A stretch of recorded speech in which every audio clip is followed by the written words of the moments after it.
Welcome to the next lecture for our class. Today, we'll discuss the decade of the 1920s.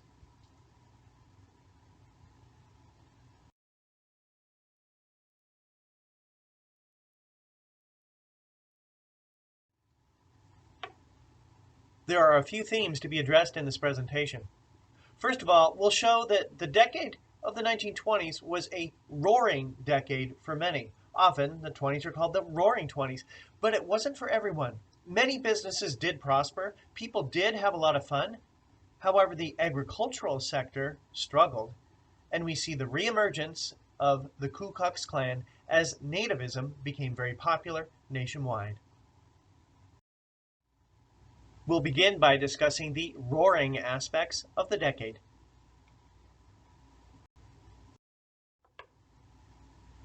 The image on the left identifies the index of industrial production. If you notice, there was a slight dip in the early 1920s, but then there was very steady progress. So there was a minor recession, but really tremendous growth throughout the decade. And the gross national product increased from 70 billion to 100 billion. This progress was also reflected in the stock market. Again, we see a little bit of a dip in 1921, but then steady increase in the value of different companies in regards to their stock market price. Part of the reason for this progress was that the United States economy became very consumer-oriented as many new products became available for people to buy.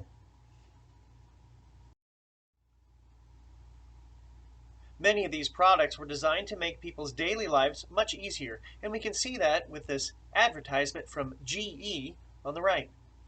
There were many new electrical products like vacuum cleaners. People could buy things at supermarkets instead of having to can home goods. By the end of the decade, commercially baked bread replaced home-baked bread.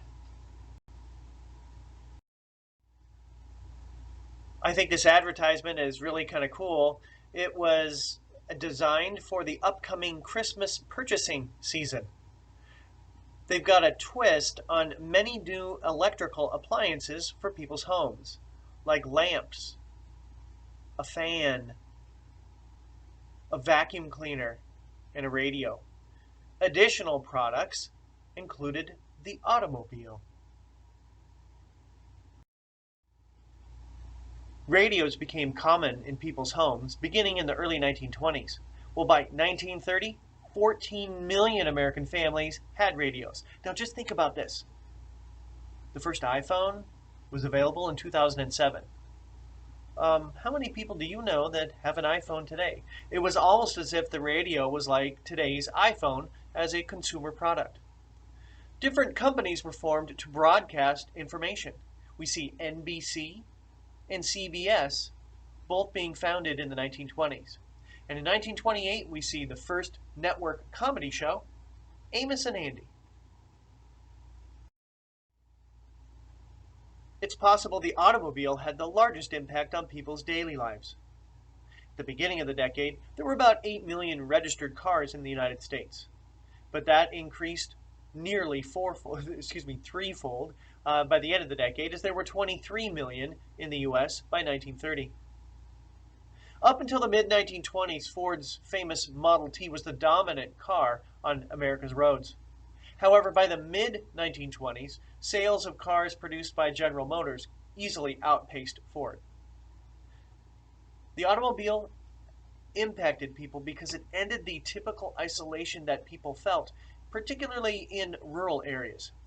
And it transformed dating patterns, prompting some critics to charge that the automobile was a house of prostitution on wheels, as young people often dated without chaperones. The automobile also changed people's purchasing habits.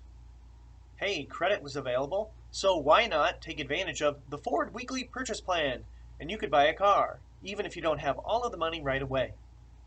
Well, by 1930, not only were new cars available, but so too were used automobiles, and 60% of American families owned a car. Now, many Americans are familiar with Henry Ford. Some would argue that he put America on wheels. But he was not the only important auto manufacturer, and you may recognize some other early innovators. On the top left, we see Horace Dodge, and then Walter Chrysler. Going back down to the bottom left, we see Ransom Olds and Will Durant. Durant was the one who founded General Motors. Ransom E. Olds was the founder of the Rio Motor Car Company, and on the left you see one model of automobile that they produced. On the bottom left, you see a special auto that was produced for the police. This was called the Rio Patrol Wagon. Some called it a paddy wagon. Others called it the Rio Speedwagon. Well, in the 1970s, an American rock band was looking for a name, and then we get REO Speedwagon. Well, I guess we're going to have to keep on loving REO Speedwagon. Once more and more people began to purchase automobiles, the roads became a problem. And funding roads was actually a sticky subject because it cost a lot of money. If we just look at some early county roads in Mason County, you can see a couple of them. On the left, one is dirt road, and that's from free soil. And on the right, you see a Ludington road crew that used stumps from the timber industry. Interestingly enough, it was Oregon that influenced the rest of the nation by placing a 1 cent a gallon tax on gasoline beginning in 1919. And that went entirely to road construction. So what are some other ways in which this consumer economy impacted society? Well, one of the things that we see is that indebtedness increased. Well, remember that Ford weekly purchase plan? As more people took advantage of that and other loan opportunities, consumer borrowing began to rise dramatically in the 1920s. Notice that this seems a little bit similar to the stock market and the GDP charts that were shown earlier. In addition to the increased indebtedness, what you kind of see in society is a sense of sameness, or do I dare say conformity, that evolved. In many ways, people began to drive cars. Well, the makes and models of those cars were quite similar. Henry Ford famously said that you could get a Model T in any color you wanted, as long as it was black.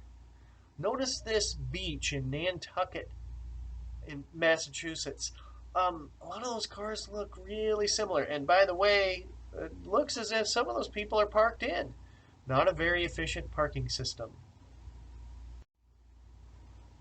This sameness or conformity was also impacted by the fact that people often listen to the same radio shows. You could be listening to Amos and Andy if you were living in Boston, Massachusetts, and in Los Angeles, California at the same time. So it brought the country together in some ways. We also see an impact to the environment as the United States became increasingly reliant on fossil fuels. The United States produced much of its own oil and gasoline, particularly in the era that we're talking about here. And we see some statistics with the increase of from 50 million barrels of gasoline produced in 1916 to over 400 as consumers demanded gasoline for their cars. Next, we'll explore how the 1920s was an era of fun and heroes. We see a couple of images of heroes here. On the left, we see Babe Ruth, who initially came up with the Boston Red Sox, but then was traded to the Yankees. Fans loved watching him hit home runs. And on the right, we see a really young trumpet player named Louis Armstrong, who influenced generations of musicians with his jazz music. People also had fun by going to the movies. By 1930, an average of 80 million tickets were sold each week. That's out of a U.S. population at the time of only 125 million. So it was pretty popular. On the right, we see an image of Rudolph Valentino. He was the leading male movie star and heartthrob of the 1920s.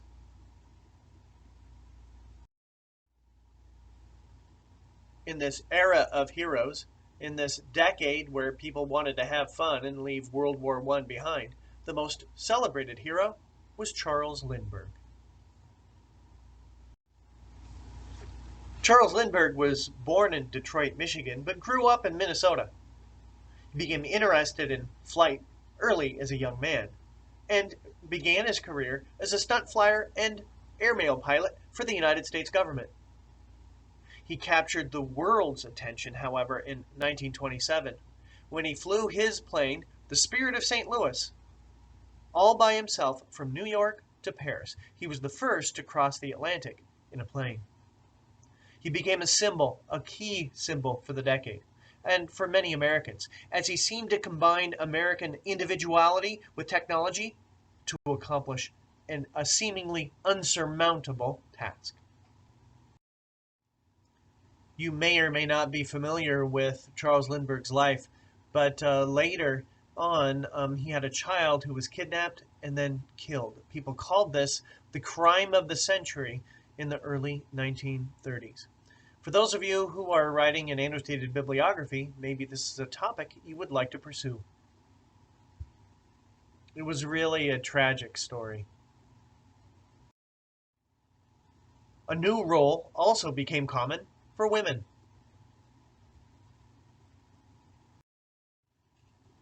Women's roles in the decade of the 1920s were transformed in many ways. First of all, many women continued to work outside the home. Many had joined the workforce as many men served overseas during World War I. A lot of people thought that they would return to the home. Some did, some did not. About 25%, just under that, 24%, worked outside the home during the decade of the 1920s. Women often earned much less than their male counterparts, even if they had the same level of experience and education. That legacy is often still seen today, as experts seem to show that for every dollar that a man makes today, a woman with similar work experience and education often makes between 80 and 85 cents. Additionally, a new image was popular for many younger women, and that was the flapper. On the right, we see an image of a flapper, and this was the cover of Life magazine from July of 1926. Usually a flapper was a young woman with bobbed hair, or hair cut short. She wore a short skirt, and she might even smoke a cigarette in public. Often these young people listened to a new type of music, jazz music, and they danced the Charleston that their parents just did not understand. And many women openly broke the law by drinking alcohol, and they even discussed sex.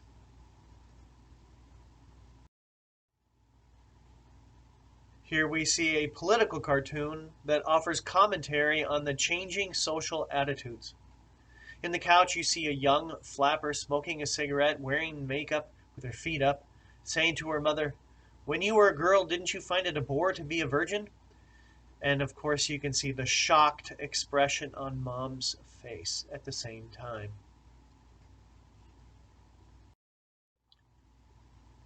With these changing roles and opportunities for women, and a new form of music that young people tended to listen to, we see the emergence of a generation gap that seemed to be developing between parents and their children.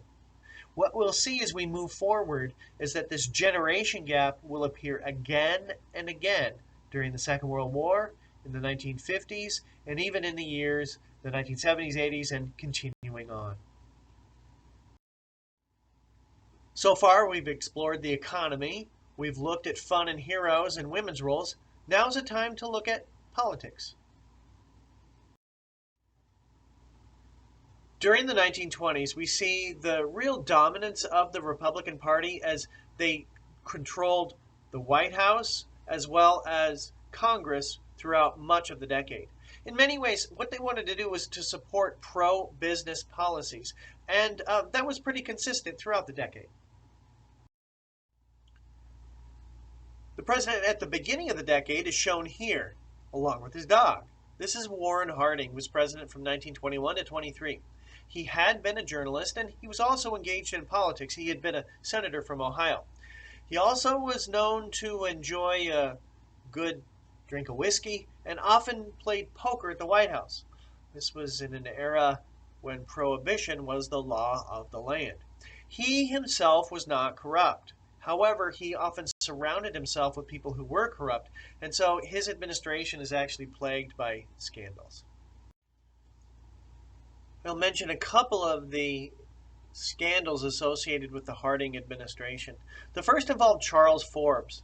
He was the director of the Veterans Bureau. Eventually, he was convicted of stealing a lot of money that was supposed to go toward veterans. Another important person is Albert Fall. He served as Harding's Secretary of the Interior.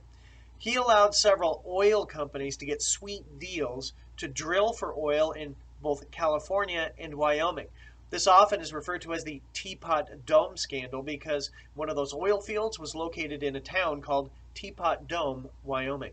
In return for these sweetheart deals, he received loans or cash payments in return. Harding himself was not corrupt, but he surrounded himself with people who were corrupt. When he learned about these scandals, it caused a lot of stress for him, and he ended up dying of a heart attack in 1923.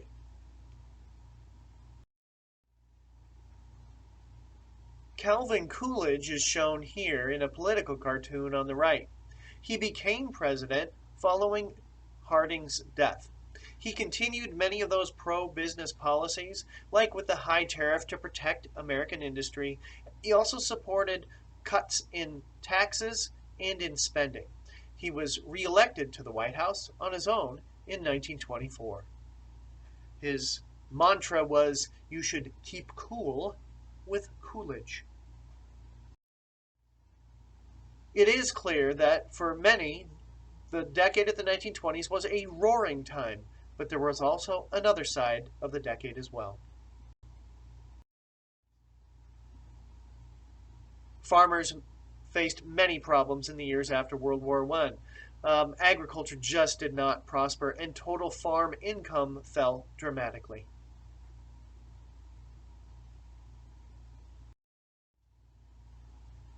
Remember this slide from a previous lecture? The price of corn as well as cotton more than doubled during the war, but this wasn't the case after the war. During World War I, many farmers bought more property. They had to take out loans for those. However, with the price of their products that they were producing dropping so dramatically, they often could not repay those loans. Many looked to the government for help. Congress responded with what was called the McNary-Haugen Bill. This was a possible solution to the problem that farmers were facing.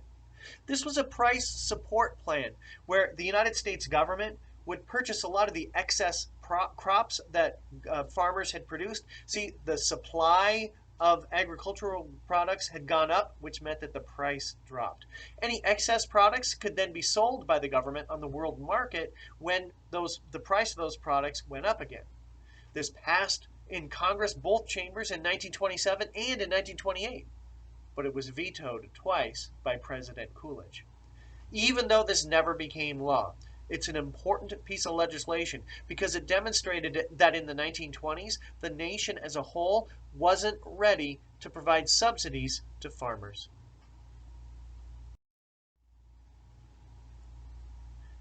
The problems facing farmers didn't disappear in the 1930s. However, what we'll see with the change in administration, we'll see the government was more willing to provide subsidies to farmers facing problems. So that'll be in the next lecture. The 1920s also saw the rise of nativism. What we see in the decade of the 1920s is that the American people rejected that concept or idea of the melting pot, that you could bring people from different countries with different religions and different languages together. That was really rejected. And in fact, Americans became much more concerned about all things foreign. This was seen in a way as a legacy from that wartime super patriotism. Remember how Americans began to fear all things German during the war?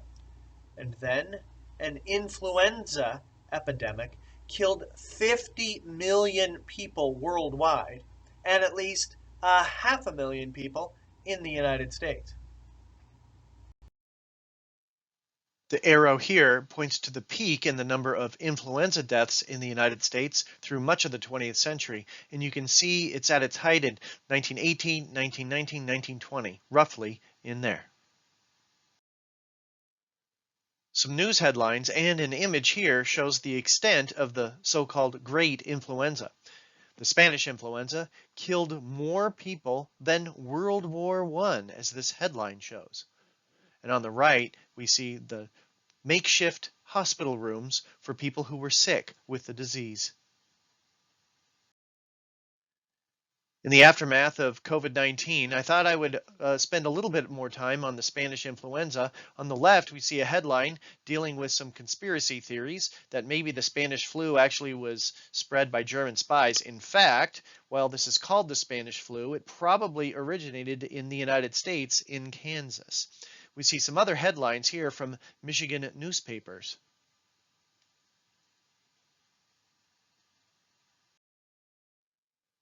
Just as COVID-19 led to shutdowns in the state of Michigan and nationwide in recent years, we see that restrictions were put into place on people's behavior in Michigan. Theaters, churches, schools were closed down as a result of the Spanish flu. I really think this image on the left, trying to discourage people from spitting, is also interesting. And white placards were placed on people's homes if there was influenza within the household.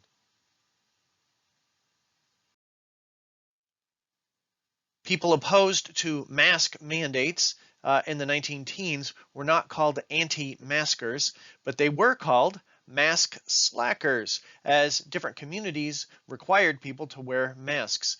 The biggest anti-mask meeting took place in San Francisco. And on the bottom right, you see a political cartoon with people who just kind of disregarded the masks, or they like cut holes in them so that they could smoke. And you can see some of the different styles of mask wearing in the U.S.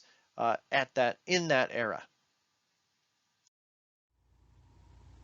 In response to the influenza epidemic, many Americans began to blame foreigners and outsiders, so they passed restrictive immigration laws.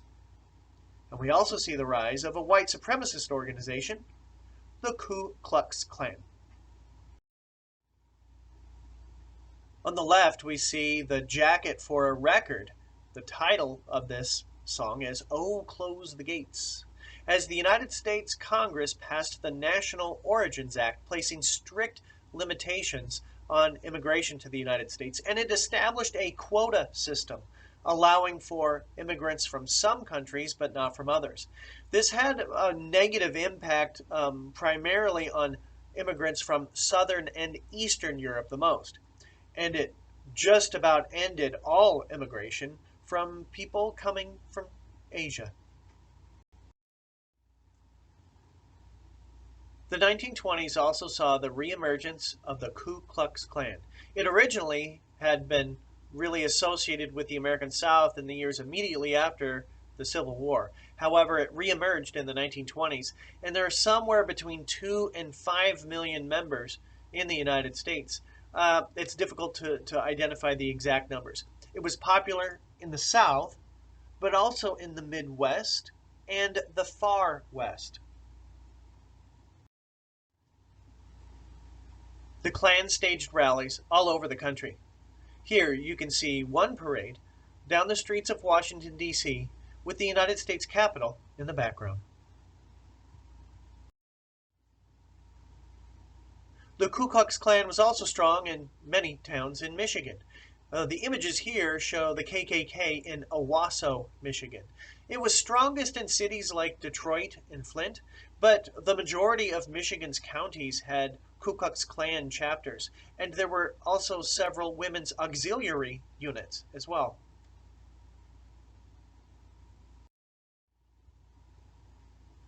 A student gave me these images. This shows a parade of Ku Klux Klan members marching in the streets of Hart. This was a funeral procession.